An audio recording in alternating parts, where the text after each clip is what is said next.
Cloud computing is a global phenomenon that we as consumers, well, we've been aware of for quite some time.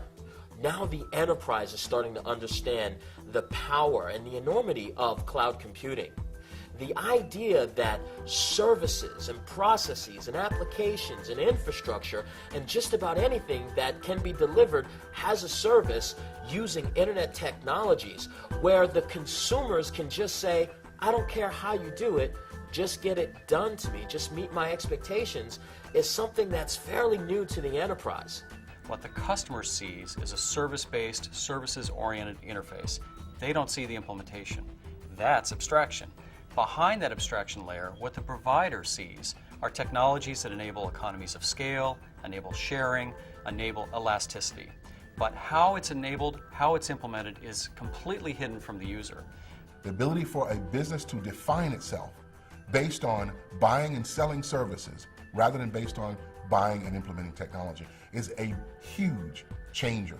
It's time that we start to think about taking some of IT and just letting someone else do it. It's time that we start to think about getting services the way that we get our electricity service or our telephone service. So it's time that our IT departments become service-centric. It's time that our applications are service-centric. The model is different because in the old vendor-user model, the users bought technology and they used that technology to build out what they needed. In the consumer-provider model, you have users just buying what you need. Instead of buying a billing system, why not just buy the ability to do billing? It's very easy to assume that just because we're going to start to work with cloud services, that we don't have to govern them, that we don't have to govern the interactions between our companies and our service providers.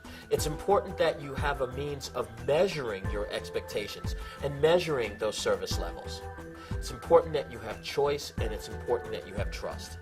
Just because we're consuming cloud services doesn't mean that we're absolved from making sure that our expectations are being met.